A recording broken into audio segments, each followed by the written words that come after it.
Welcome back to the United Pubcast. Sevilla 3, Manchester United 0 in the Europa League. If you're one of these people, I don't care about the Europa League, whatever happens, I'm calling you a liar. Your feeling now confirms my thoughts in regards to that. Everyone wants to win every sort of match Manchester United are involved in, regardless of the competition, whether you rate the Europa League or not. I'm sure your anger and frustration is as high as it has ever been, and that is proof that you do care about Manchester United and the Europa League. So, Larry, it's not a good morning, so I wouldn't say good morning to you, but it's 7 o'clock here on a Friday morning, and disaster has struck, and I think a few Manchester United players have probably sealed their fate as Man United players. Yeah, I'm with you, Tom. That was a woeful performance. That has to be up there with one of the worst performances this season. I guarantee it's worse than Anfield. It's worse than Anfield. It is worse than Anfield because the reality is at Anfield, Liverpool had 8 shots, 7 went in. So it was just one of those games. Everything, you get a luck of gold. This had nothing to do with luck. This was a lackluster performance, and Manchester United made their own bed. Two of the goals, completely avoidable. I'd argue all 3 have been avoidable, if I'm being honest. The set piece, the way we conceded, it was a disgraceful performance, and we'll get into individuals in a moment. But I think from this game, there is a handful of players who have stamped their transfer papers because you can't allow the level of performance we saw in a quarterfinal like that. You just can't. It's not acceptable as a Manchester United player. We'll get into individuals and sort of who sealed their fate in the performances. And as I always say, people say it's a team game and there's no I in team, but I always say, well, there's 11 I's. Okay, there's 11 individuals, and that's what makes up the team. So we'll get into all those, and I'm sure that's where a lot of the discussion will rightly sort of center around. However, just the feeling in regards to I saw this match going like this in regards to away in Spain. That's what happens with Manchester United in European football. No matter if we're no good or if we are brilliant, that's what happens when we go to Spain. Just has that feeling of before the ball even gets to a play, okay, don't touch him. It's going to be a foul. It's going to be a foul. Touches him, it's a foul. You just get this feel, and that's not to blame the referee. Sevilla were far better than Manchester United. It just has the crowd was up for it, and it just has that feeling whenever these, again, even when we are good. So it's not sort of a huge criticism of these players, but we were going to cave to the pressure of that crowd. It just had that feeling that these Manchester United players, we praise them when things are well and we're playing well, but ultimately it's not a surprise that we sort of cave to that pressure under that crowd. Again, if we go away to Brighton, it's their biggest game of the season. If we go away to Newcastle, it's their biggest game of the season. Suddenly we go away to Sevilla, it's their biggest game in probably in their recent history besides the finals. And it just has that feel no matter what we do, the players aren't mentally up for it. Look, I take your point about Manchester United and Spain and recent history will tell you that. But I would also kind of go back and say, you know what? Under Erik ten Hag, I don't really think that flies anymore because the style of football is different. And Manchester United deal with this every time they go to an away ground. It's the opposition's biggest game of the season. And that's not an arrogance thing. It's just the truth, right? Manchester United are a big football club. But the thing is, Tom, like this performance in particular, you know how you get rid of a loud crowd? You play good football and you shut them up. It's as simple as that. And Manchester United just failed to play football. They failed to do the fundamentals. Let's talk about the first goal for a minute. Playing football, well, the first goal, playing football was our issue. Exactly. That's where, look, I'm not blaming Erik ten Hag. I'm not blaming Erik ten Hag at all. It's David De Gea and Harry Maguire and the individuals on the field. Ultimately, everyone shares the blame there because ultimately that's where you go back to my first point towards Erik ten Hag in regards to that. You have to know the first 2 minutes Sevilla pressed high. The last thing you need to do, you can stick to your principles if you want and tell the team to play out from the back. I'm sorry, do you want your principles and sort of prepare to win 3 games in 12 months' time, or do you want to win this 90 minutes? He had to go long. You look at Brentford at the start of the season, same thing with Christian Eriksen, David De Gea and Christian Eriksen. If a team's pressing high, just don't play it in there the first couple of minutes. What do? You play it into the player who's the least confident in world football and ask him to play football. Erik ten Hag's at fault there. David De Gea and Harry Maguire, all 3 are at fault in that first 5 minutes. I disagree with that completely. I disagree with that because at the end of so first let's look at that goal. Firstly, to your first point, principles. Manchester City don't change their principles. And we're not Manchester City. Well, we're back 3 with David De Gea, Harry Maguire. All right, that's fine. At the end of the day, Maguire puts his hands out, like almost demanding the ball, right? So simple have to. Every player calls for the ball. Tom, if that was Lisandro Martinez, who was in a similar situation in the last match, managed to get a ball away to his left back. Harry Maguire doesn't play Lisandro Martinez. Play Lisandro. Don't play Harry Maguire. That's not David De Gea's fault. At the Yes, it end of the is. day, if Harry Of course Maguire, it the is. captain, is sitting there demanding the ball, David De Just Gea because, trusted his player. sorry, Larry, that's amateurish. If someone calls for the ball, that doesn't mean you have to pass them. Every player should be calling for ball to attract defenders. Just because if I have the ball and you call for it, hopefully that attracts a defender in open space. Just because you call for it doesn't mean I have to pass you the It ball. was on. If Maguire bothered to be a professional footballer and actually scan around him, he either comes close and hits the ball wide, or he'll take it on the half turn and he's beat 3 players. How long has David De Gea been at Old Trafford? What's that have to do with Harry Should Maguire? he be aware of Harry Maguire's ability in that situation? He should have the evidence to say, well, hang on, he's not probably going to deal with this pretty well. So everyone's at fault in regards to that goal. Harry Maguire, of course. David De Gea, of course. Eric Ten Hag in terms of sort of keeping after that first couple of minutes, playing out from the back. I think everyone's to blame, well, the individuals and the collective. Look, that is a valid point. And of course, yes, there's an element of that. But at the end of the day, yes, you can criticize the tactics. I would expect Manchester United to go to any football club and be able to play football from the back. That's just my expectation. Now, call me arrogant, call me... That's the expectation, but look at the reality of the situation in regards to... Well, then let's blame Eric Ten Hag for this. Why is Harry Maguire playing? He shouldn't play. Simple. That's what I said. In terms of the individuals, we're going to get into that. And Harry Maguire and David De Gea and Jadon Sancho, they'll obviously dominate the discussion. And Eric Ten Hag, look, he's brilliant. He's the furthest person at this club sort of from criticism. But you do have to point it out in regards to, it was just stupidity, the highest order. And it's where I've looked at some of the sort of games away in the Premiership this season, a little bit naivety, and that he'll get that in terms of, okay, he's a new manager coming into a new league. He will sort of learn from some experiences. But this is one where I've just seen this so many times, whether under Sir Alex Ferguson, Louis van Gaal, Mourinho, wherever we are with Manchester United, going away to Spain and doing that is a recipe for disaster for Manchester United, whether we're good or whether we're bad. That was always going to happen when you're playing out from the back 2 minutes into a game in Spain where a team's pressing high. Yeah, I understand all of that. Look, in terms of this performance, mate, I'm honestly, I don't really blame Ten Hag for a lot of it. I think if you look at the nature of the goals we concede and the lack of ability to play football is simply individual basis. And the only criticism I can probably put in terms of personnel, look, if McTominay was fit, honestly, I would have put McTominay at centre back. I really would have, just because you've got a more physical presence who's actually good on the ball. Harry Maguire just needed to come off, and he didn't. And I can understand why to an extent. I agreed with Luke Shaw coming on. I don't understand why Aaron Wan-Bissaka was taken off. I think it had to be Maguire to come off. And it should have been Lindelof moved to Where do you sit with Eric Ten Hag there? Because we look at some of the brave decisions. One drop in Harry Maguire for for the whole of the season pretty much, unless there's injuries at centre-back. He's dropped Harry Maguire, ultimately sold Ronaldo. I think there was one other big decision from memory. I forget which one it was. But he's obviously made these huge decisions. Ultimately now, though, he's in a situation where Harry Maguire is the, on paper, obvious decision to come in just in regards to availability. But in regards to our sort of preference. United again. Yeah, no.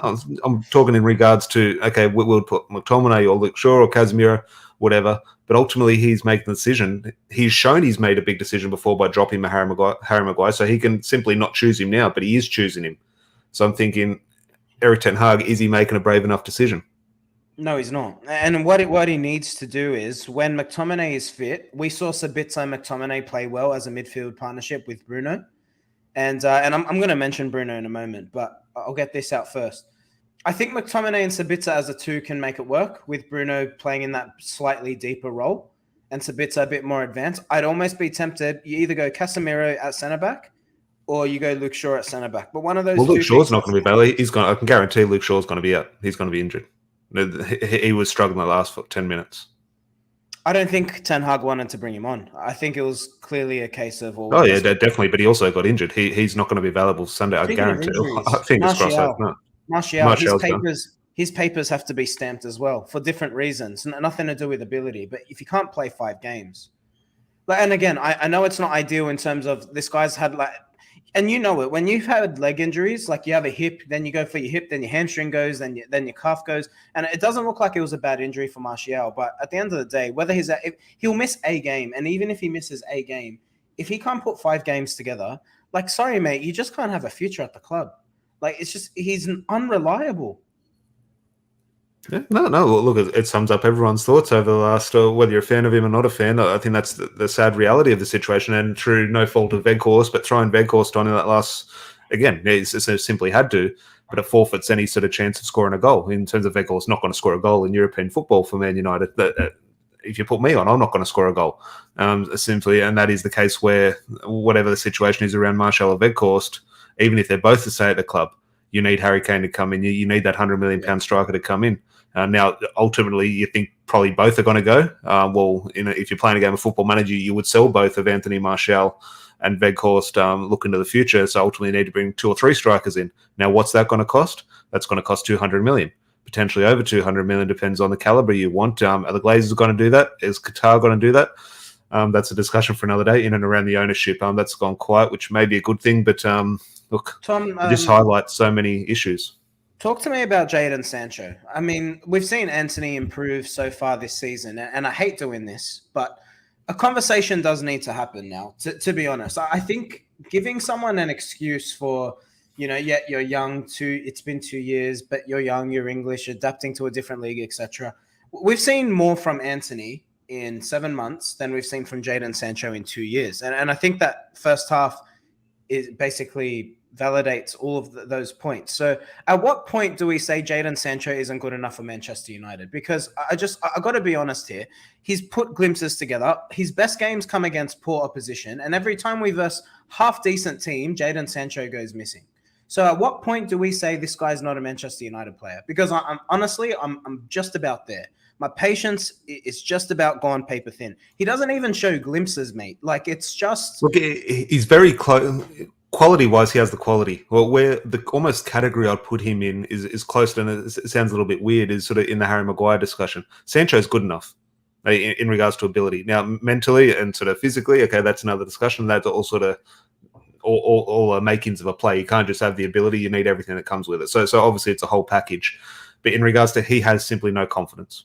It's why you don't play Harry Maguire in that situation, because he doesn't want the ball. I know he's calling for the ball, but it's the last thing you want. Jadon Sancho doesn't want to be out there. He doesn't want to be playing football at the moment. Now, he might sort of come out and do an interview and say something different. My visual, my perception of what I see out there, he doesn't want to be there. He's not happy. And now that's something on the pitch or something in his personal life, I'm not sure. If it's in his personal life, you hope he's getting the support that he needs, but he's not confident. You need to be confident to perform for Manchester United. Now, he needs to find that confidence if he wants a future at Manchester United. Eric Ten Hag needs to give him that confidence. Yeah, no, that's his issue. That's his issue. That Manchester United is a cutthroat business. When you have our best player on the bench who's playing in your position, that's where you're going to get replaced. And then ultimately, when Marcus Rashford comes in, where's Jadon Sancho going to get his minutes? He's not going to get his minutes. Is that going to give him confidence? Of course not. So that is the catch-22, and that is sort of the uphill battle Jadon Sancho faces at the moment. But in regards to his future as a Manchester United player, ability-wise, there's no doubt.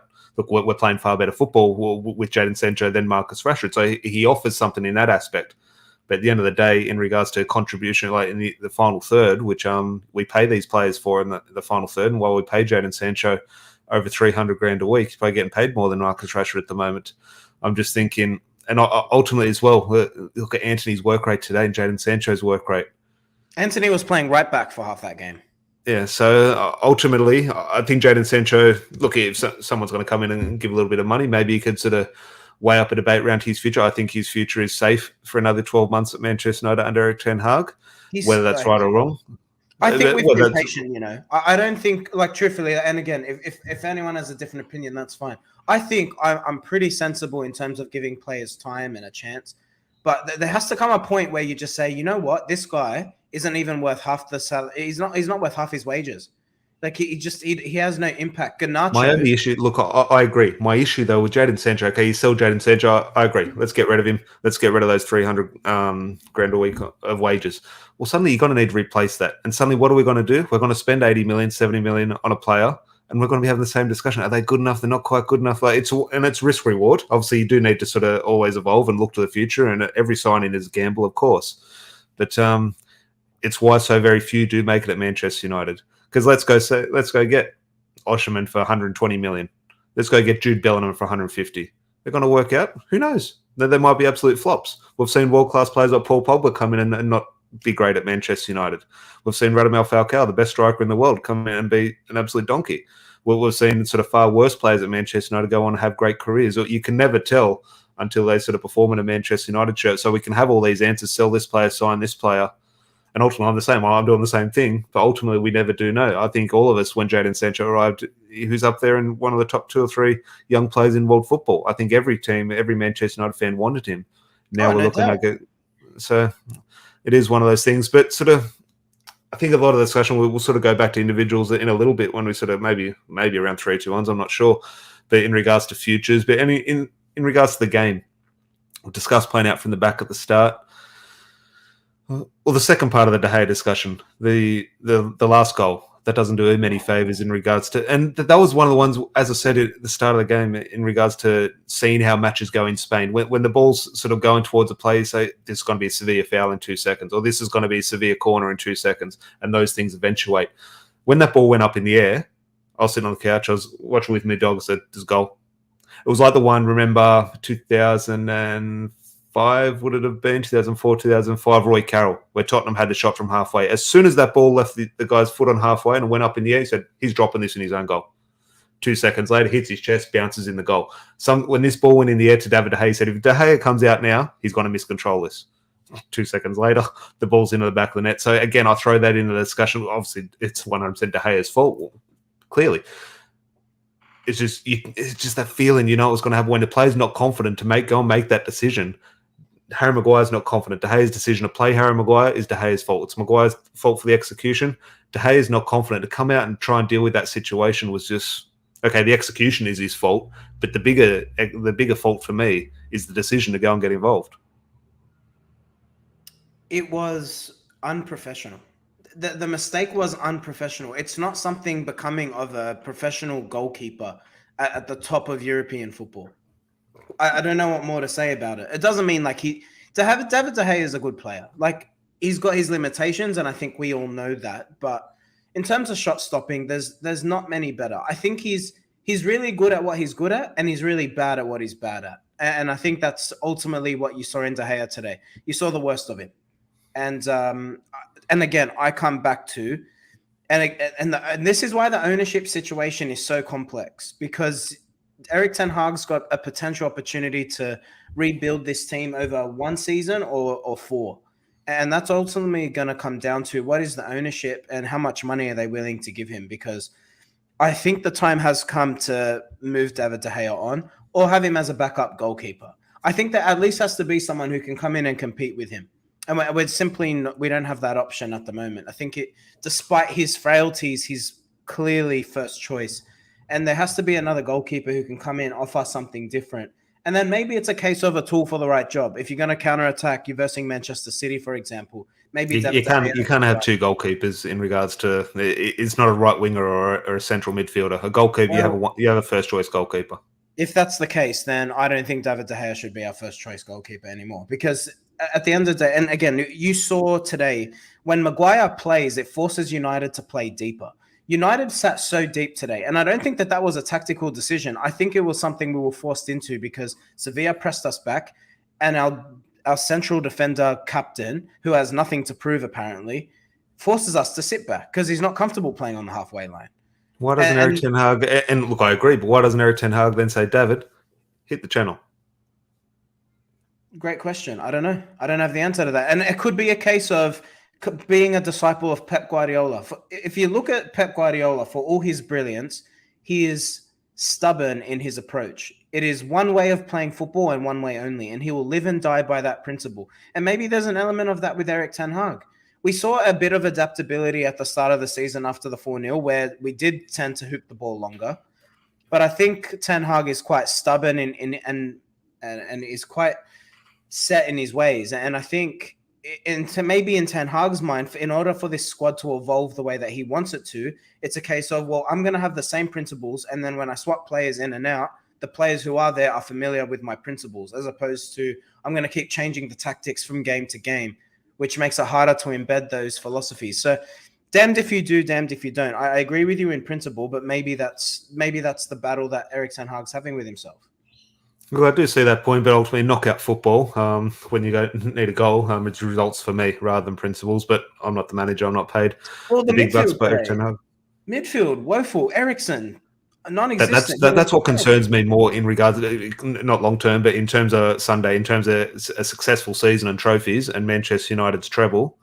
or Manchester City's potential treble, how that impacts Man United's 99 treble. That midfield three, they had nothing. They were running on empty. And I'm just thinking, I was calling for Fred at halftime, my God. And I'm the last person to call for Fred to come on. I thought, no, I wasn't clamoring for him to start. I think a lot of people in hindsight will say, oh, Fred should have started. I think that was the right midfield three to go with. Let me tell you what I learned today. Never criticize Bruno Fernandes again, because when he doesn't play, we're a completely different football team. And you know what makes it even more impressive? Eriksen's had 3 months off. Granted, rehabilitating. Casemiro's been suspended. He hasn't been playing a lot of football. Bruno plays more minutes than anyone else, and he's the most energetic person on that football pitch. The guy's dead set, not human. And when you watch the performance today and you look at the lack of energy in that midfield, and then you think, the player who's played the most minutes, who runs the most, is our most energetic player. And forget all of that. He's our most brilliant player on the ball, because without him, we had no creativity whatsoever.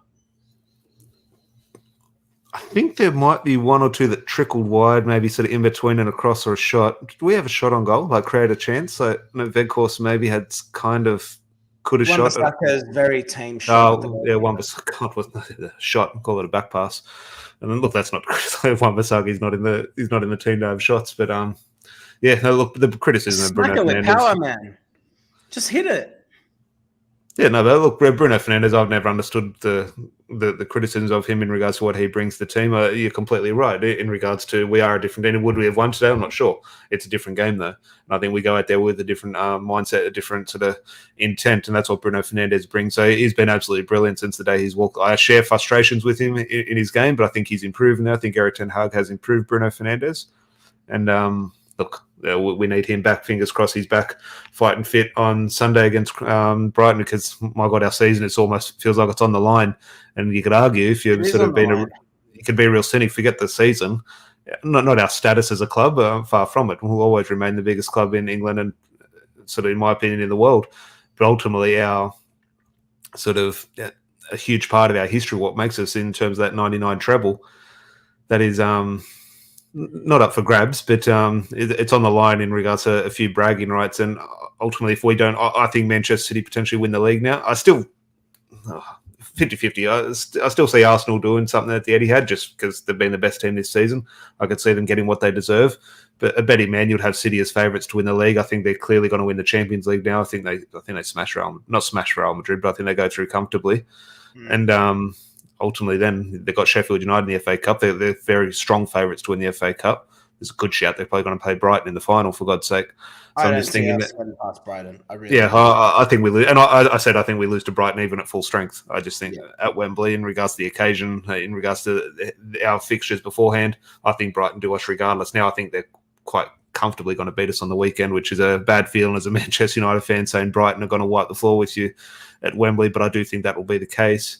But it's in our hands. If we want to stop this treble, it's in our hands. We've got an opportunity to have a say, and it's up to these players. Do they want to beat Brighton? Do they have it in them? Do they want to beat Manchester City?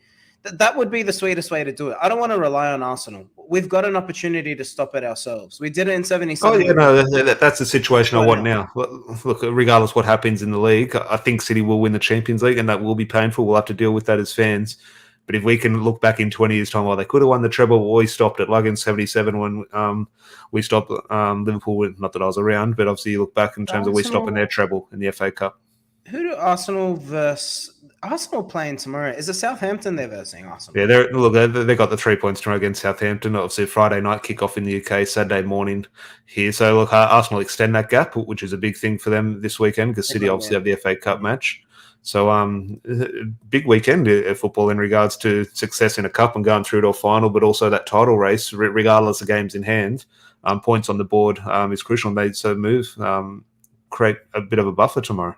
Before we do any previews for upcoming games time, Harry Maguire, does he play for Manchester United this weekend, let alone again? Well, he's suspended, so he doesn't. Well, they don't play this weekend because he's suspended, and that's what causes huge concern, because I don't think Luke Shaw will be available. Now, fingers crossed he is. I think he'll be injured. So Victor Lindelof obviously plays. Scott McTominay is not available. Well, he didn't even travel to Spain, so you don't think Scott McTominay will be available. What do you do at centre-back? At the moment, Victor Lindelof is your only option. I think you have to play Casemiro, but then what do you do in midfield is you probably maybe got to throw Fred in now in regards to just sort of legs. In regards to you play Ericsson and Sabitzer as a midfield too. Do you drop Bruno in that role? I'm not sure, but ultimately, Harry Maguire. It's one of those ones where we can discuss the ability, good enough, not good enough. I think we all sort of side on one side of that. But in regards to, that's why I go back to Erik ten Hag. It was the wrong decision by Erik ten Hag to play. No, I know he has the captain's armband, but Erik ten Hag has made big decisions before. He's dropped Harry Maguire. He's sold Ronaldo. I just think he's made these big decisions. He had a choice. He could have changed one or two things or put the player with the sort of lowest confidence ever seen in world football at any period of time, put him at centre-back against a team that's going to press you. And I just thought, okay, Harry Maguire's at fault, but my God, Erik ten Hag, he was at fault hugely for me. And I feel sick for criticising Erik ten Hag, but ultimately, don't put him in that position. I almost, I'd look at it the other way. I think Ten Hag's basically given Maguire the rep to hang himself with. Like, and in terms of... Yeah, but to do that at the expense of Man United fans and our success. Yeah, but you know what, Tom? I think Harry Maguire's put his foot in his own mouth. And by what I mean by that is, a couple of weeks ago when he was on, was it international duty, or it was after a United game? He didn't actually say that. It was misquoted. But I do know what you mean. But that was no, but it was three different sentences merged into one. It didn't actually say that. Now Twitter, obviously, mind of its own, did its own thing. But again, that is what Harry Maguire attracts. He attracts these things that they stick with him, even if they're false. They stick with him, and as I said, perception becomes reality. A ball bounced off his head in the first leg to make it 2-2, and then he's at fault for the first goal today. Like, the guy's just a calamity. Like, he just... But that's what I mean. Just don't put him in that position where a ball can bounce off his head, or don't put him in a position where he can lose the ball in a dangerous area. Let's forget the fact that he's at fault, yeah? He's got the armband on his arm. I saw Lindelof telling everyone to calm down. I didn't see Harry Maguire saying a word. Why is that? That's when the camera's on Victor Lindelof. The camera might have been on Wan-Bissaka and Harry Maguire's telling. But even the situation with De Gea. So De Gea comes off his line and he clears the ball when Maguire's going back, and Maguire's doing this to De Gea. Is that what I expect more from a captain? If Bruno Fernandes did that, which he does. This is not defense for Harry Maguire, but you're clutching at straws there. Bruno's vocal though. You see Bruno being vocal. He accuses his players. He challenges his players. He demands for them to be better. I don't see that from Maguire. No, but just that. Look, I agree, but that specific incident where Maguire clears the ball out, all he could do, a simple decision. It kind of looks shaky, but it's standard play in a normal situation. When in doubt, put it out. Package of him, right? Like, and I agree with you. Like, in isolation, these are not big deals, but the fact that he's at fault regularly, he's a magnet to mistakes. I don't know what it is, and you know what I think it is though. Like, they always say, like, the players who get injured are the ones that don't go hard. It's almost like a counterintuitive. If you're going 50-50 for a ball, if you're going 40 and your opposition player is going 60, you're the one that's going to get hurt. When you both go in high velocity, you'll come out fine. And I think there's a case of that with Maguire. I think there's just that he plays with anxiety. He just looks like a player who's anxious on the field. And I think every time the ball comes near him, his heart's beating just double the speed. And that's why he attracts mistakes. But that's where, and look, I completely agree, and that's where you under Woods in an ideal situation in regards to just the who comes in for him. That's the question. So if let's assume Martinez and Varane are out for the rest of the season, which is so painful to think about now that I've just watched that 90 minutes. Who would you deploy at centre back? You got Luke Shaw, you got Scott McTominay. Obviously it's Victor Lindelof. No, it's Luke Shaw and Victor Lindelof, and then you put either Malacia or Diogo Dalot on the left-hand side, but ultimately, let's say Luke Shaw's not available and you do have to sort of tinker with things. The obvious answer is Casemiro. Now, Casemiro's legs in regards to his run in the last couple of weeks, you think, is Victor Lindelof the quickest? No. Is Harry Maguire the quickest? Probably not. So I'm not sure what you do there. Casemiro he's no slouch. He's not rapid, but he's got decent pace. Have you seen him walk around the pitch today? He's found Luke Shaw's sort of buffet key. He looks leggy. But the whole midfield looked leggy. Oh yeah, no, not to single him out, but facts are facts. Our midfield three today were at walking pace. I don't know what it is. Between Casemiro and Ericsson, they haven't played a heap of football over the last couple months. Casemiro's been getting a break every so often because he can't help but get suspended. And if we went through today, he would have been suspended, which has almost become a bit of a joke or an ongoing joke. But I don't know. I don't know what the solution is. I think this Bruno where it comes almost back comes back to the man you mentioned there, Bruno Fernandes. Like things are infectious. You have Harry Maguire there; it's a magnet. The mistakes are infectious. Everyone gets a little bit hesitant and sort of lacks a little bit confidence. With Bruno Fernandes is there, and he has that intent, that energy, that vibe, sort of that enthusiasm. That's infectious. So that might get that extra 5-10% out of those other players around him in regards to energy. So I think the return of Bruno Fernandes is going to be huge against Brighton. I don't think it'll be enough. I think, as I said, Brighton will sort of perform quite well, and unfortunately, what will happen is one or two of their players will have worldies and put in great displays. They'll be the ones we want. We'll want McAllister for £70 million. Suddenly, McAllister will come in £70 million. A year later, we'll have a discussion: should we be buying players from Brighton? Is he good enough? So I'm just thinking, ultimately, someone's going to have a great performance. I like him. I like him a lot. Oh yeah, but we liked Jadon Sancho before he arrived at Old Trafford. One's proven in the Premier League though. Yeah, no, look, no doubt. But I just think, Brighton are going to a lot of their players, that Matoma, McAllister. I think Evan Ferguson is injured. I believe he's injured. Don't think he'll play.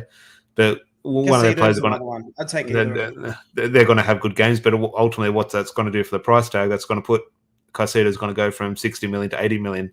Matoma's going to go from 30 million to 70 million. McAllister's going to go from 45 million to 80 million. That's simply what will happen when Manchester United are interested in a player. And you kind of Box makes a really good point here. Box makes a good point here. 31, 31, 29, 30. Oh, and Tom's left me. See you, Tom. No, look, that's a valid point, Box. But is 30 as finished as we assume it is? You know what I mean? Like, I want to stop short of saying a player's too old in that group. I think 29, 30 is all right. And Fred is all legs. Like, Fred is all energy in terms of how he plays, right? But I don't know. It's a really interesting one. I'm not too sure. I think there's some validity to your point, but Bruno Fernandes is 29, right? So by that argument, if we're saying Casemiro, Eriksen, Sabitzer, Fred, no legs, well, Bruno's 29. He plays every minute of every single game, and he never stops running. So. Yeah, no, look, it's where I didn't get the first party point, but I guess in and around sort of those ages of the players, I think. And again, sometimes we sort of make these points sort of in frustration in the heat of the moment, and say, okay, sell this player, and then on Sunday they'll put in a good performance. They'll say, "Oh no, I always told you they were up for it." Like that is the life of a football fan as a Man United fan. But I know even you, who've been extremely critical of Scott McTominay today, even you messaged me, Scott McTominay should be playing. And that would be the last thing you would have said last week, maybe the last thing you'd say next week. But today, that's how we feel. So in regards to those ages, when we see Eriksen play bad, I felt like United just needed some energy out there. We just looked tired, and McTominay, I think, and this is, I'll put my hand up, I think the criticisms of McTominay are right, but I think right tool for the right job, playing box to box as opposed to as a number 6, and he looks substantially better, and I'd even argue he's better than Fred. If you're talking box to box player, I think McTominay is better than Fred. You've converted me, and I think finally because we saw him get the opportunity. There's no argument there. Obviously, when someone does sort of shed light on that argument, I'll be polite and say it's an opinion. The opinion is wrong. Obviously, Scott McTominay is far better than Fred in that role. Fred has a sort of really sort of positive attributes, and I think sort of valuable for the squad. But in regards to a number 8 position, obviously Scott McTominay is a far better sort of tool. That doesn't mean, okay, one has a sort of brighter future at Old Trafford. That's obviously Erik ten Hag's decision and sort of what you can do contract-wise and value and transfer fee. But Scott McTominay, the criticisms, as I say, are right, 100% valid of Scott McTominay. They're over the top, just as they are with any player. I think all the criticisms, even with Harry Maguire, okay, just has huge criticism, potentially sort of, as say, Stampy's Manchester United papers, the criticisms are valid. They're over the top because with Harry Maguire, they've turned into abuse, as they have with David De Gea, Bruno Fernandes, etc. So, no ultimately, 3-2-1s today, Tom. Yeah, that was my next point. 3-2-1s, obviously, we're not going to hand out 3-2-1s because, as I said, I thought, just from attitude, mentally, and obviously execution physically as well, the players weren't at it. If you did have to give not 3 points, but a player who didn't let themselves down, or sort of worst of a sort of best of a bad bunch, anyone did stand up? I thought maybe make a case of Victor Lindelof. I'm trying to think anyway. Victor Lindelof and Anthony maybe. I thought, and that's not to say they were good. Yeah, not to say Lindelof was good. Lindelof as a one-on-one defender is really poor, and he's been that way since day dot. I think in a system he's fine, But I always mark a defender's quality by how they defend in one-on-one situations. And Lindelof one-on-one is shocking. The way he jockeys when he's one-on-one, I find baffling. He almost does it as if he's a fullback, but he's central. And you can't be showing one side to a player when you're a central defender because they've got if that player is 2-footed, they shoot. Simple as that. Man, there's a lot of deadwood in that squad still. And you can see now when you took out our 2 starting centre backs, the drop off is huge. Yeah. And I can't believe, can we seriously give some credit to Ole Gunnar Solskjaer? He managed to get us to 2nd and 3rd with these 2. Yeah. Man, he deserves some credit. Look, no one needs to credit Solskjaer more than me. I backed his corner more than most, and I thought the criticism and sort of over-the-top nature towards Solskjaer was, I hate the word, but disgraceful. It was shocking, not just by the media, but by the fan base. In the presser. Tonight, we weren't ready for the game, and that cannot be. This is a great occasion, an opportunity to win something, and we gave it away. We have to blame ourselves. The players on the pitch have to perform. I believe in them, but they have to show. I guess indirectly saying his players were crap. It's valid. And he mentioned it's a problem. We can't run away from it. On Sunday, we have to step up and show more character and more personality. On Sunday, okay, obviously, we all agree with that. Those are the things that need to be done. Obviously, the question, will they be done? Paul Scholes made a comment on Martial, and I got to be honest, I did think it, but I didn't want to come out here and say it. But if Paul Scholes can say it, then I can definitely get behind it. Paul Scholes said this about Martial. When the going gets tough, he doesn't really have the heart for it. When United go 2-0 down, Martial's grabbing his calf. He starts limping. I've seen that more than once from Martial. Once we're losing, I wonder, does he have the desire for it? I think it's a valid question. I'm not going to say it's right or wrong either way, but I think it's absolutely valid. As soon as we start losing, he seems to find a niggle. Look, I think that's something we can label individually and collectively at players and squads over the last 10 years at Manchester United. I think Martial's kind of, you'd have to argue, maybe sums up our last 10 years in regards to, okay, looks good on paper, has the quality. Yeah, when things get tough or when things need a bit something different, do they offer that? And maybe not. So, look, I think there is a case of that. I think the obvious comparison there in regards to the one that does stick out into my mind, which I called before the actually sort of injury happened, was Paul Pogba at Anfield. Sometimes you can see these things sort of happen ahead of time. And Anthony Martial there, when things get tough, well, whether it's, I don't want to say fake an injury because Anthony Martial's injured all the time, so the money would suggest that it's proper injury, unfortunately. But I think regardless of sort of looking for a way out or not, I just think in regards to not being able to perform when things get tough, I think that's the issue. Why that guy back there is my favorite Manchester United player, because he had all the ability in the world, but he ran like an absolute pitbull on the football pitch. And he finished his career early, mind you, because of how he played. But Wayne Rooney gave it his all, and he could score 34 goals. Martial's best return is 22. This guy could score close to 40 goals a season, and he'll still be running back, whether we're up 4-0 or we're losing 3-0. Wayne Rooney never gave in. Wayne Rooney was the epitome of what a Manchester United player is. I don't know how many players on that football pitch can really say that they are. I agree, but then cast our mind back to when we won the Carabao Cup final when we beat Manchester City and we're at the pub, and what we say these players do have it. Yeah, no, I mean, when it's going well, these players get going. But when we face a bit of adversity... But why does our discussion as fans, why as fans are we just stupid as fans and we just get caught up in the hype? Why aren't we having those discussions when we win? Well, I think we have had these discussions when we win. When we won the Carabao Cup, did anyone say, yeah, Harry Maguire's got a future at Manchester United? Did anyone say Fred or Scott McTominay? No, but I mean, in regards to questioning their mentality and questioning their attitude. Like, surely, regardless of results or execution, if we're talking about a player's attitude, surely that discussion should sort of outweigh any positive result.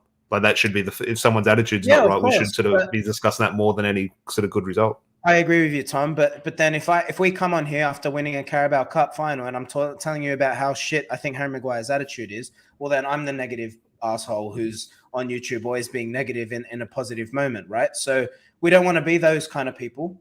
And when we have a negative result, there's an opportunity to highlight why it was so negative. But when we have a positive result, then we want to keep up that positive energy, because no one wants to come on a YouTube and realize that the world is ending, right? So at the end of the day, I think our criticisms of the players have remained the same. No one's come onto this channel and said Jadon Sancho is going to win a Ballon d'Or and then said Jadon Sancho is going to be sold the next day. I've come on here and I've asked questions. You've come on here and you've asked questions. And when he puts in performances like today, we say, well, maybe we're getting the answer to those questions. It's as simple as that. And same with like Fred, perfect example. Fred's been playing well at times this season. Fred shouldn't be a Manchester United player long term. That doesn't change. And that's why we're fighting for the Carabao Cup as opposed to fighting for the league with Arsenal and Manchester City. This is our level right now. Yeah, all valid points. Now, look, I don't know if I enjoyed this discussion, Larry, or feel worse. I think maybe a little bit of both. I've enjoyed the discussion. Apologies to everyone. Well, first of all, thank you everyone in the live chat for all your comments. Do appreciate them all coming in.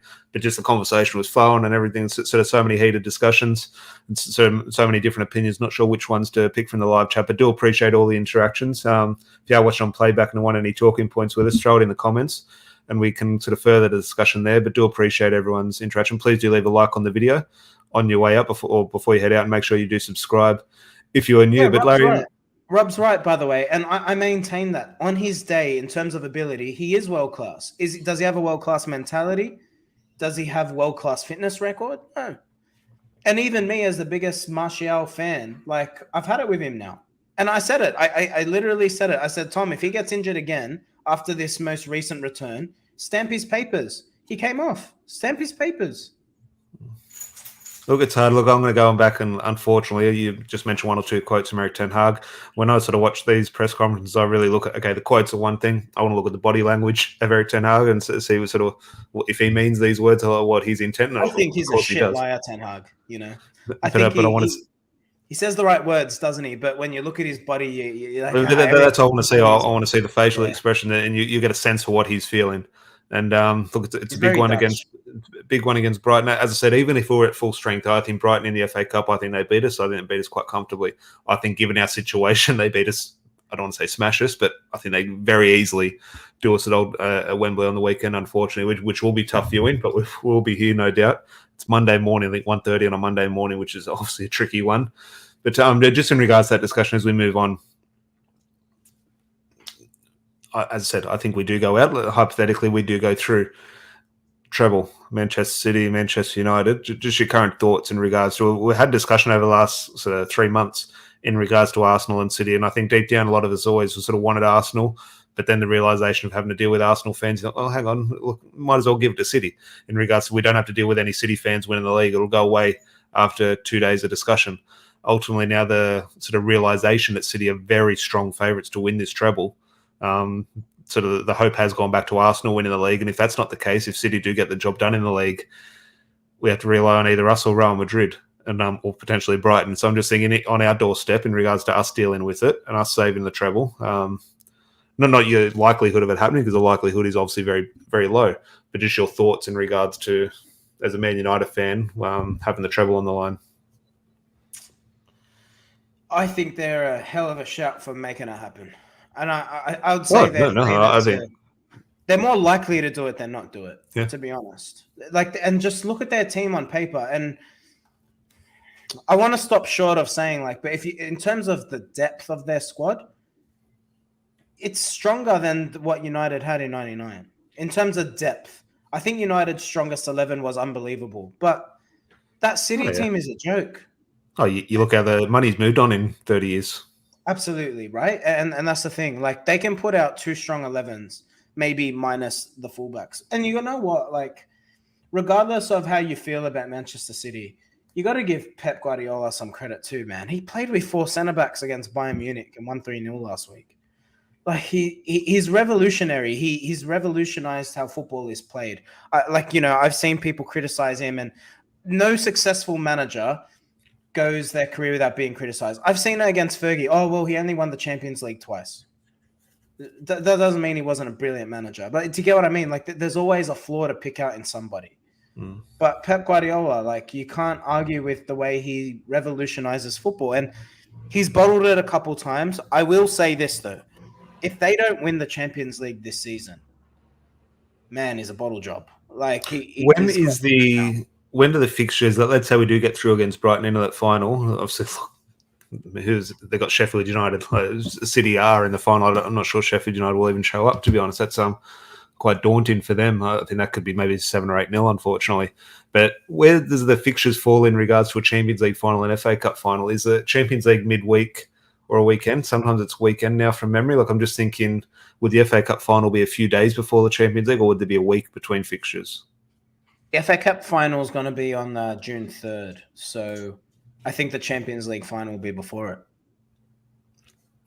Yeah, could it be? Yeah, no, potentially. I always thought the Champions League was the last fixture. I couldn't see a situation. I'll say in about 7 seconds, mate. That simply couldn't happen. You couldn't win a treble with the FA Cup. Champions League finals on the 11th of June. So the FA Cup would be the week. So they'll be playing full strength they'll be playing full strength in the FA Cup final then, no doubt. Which doesn't fill me with confidence. I was hoping for a little bit of Pep Guardiola rotation, but that's simply not going to happen if we do get there. But I think Rob bringing it up, honestly, think Brighton could give City a run in the final. Unfortunately, I do think that'll be the case. But we'll be back either tonight or tomorrow. We'll have a look ahead to the Brighton final, Brighton FA Cup semi-final. I'm a little bit more clearer eyes and it's been a frustrating discussion today, Larry. Obviously, probably a much needed one. And I said, do appreciate everyone's thoughts in the live comments and opinions. And the one caveat I'll tell, or the one saving grace, just from a personal opinion, is the discussions I have with so many people who say they don't care about the Europa League. I can see by the comments today people do care about the Europa, and that's a good thing. That's not to, but I think a lot of people lie to themselves saying, I don't care if I get knocked out. If you didn't care you got knocked out, you should be happy today. Ultimately, no one's happy, and we're right not to be happy. And tough one today, Larry. Tough one. Indeed. Let's move on, eh? Happy weekend, everybody. Yeah, hope everyone does have a good weekend. I'd say make sure you hit the notification bell and subscribe so you do get notified when we do go live for our match preview or next video. And hope everyone tries to enjoy their weekend and the best you can. And fingers crossed United and Eric Ten Hag can bounce back, because my God, they need to. But until then, have a good one, and we'll chat to you soon. Cheers. Cheers.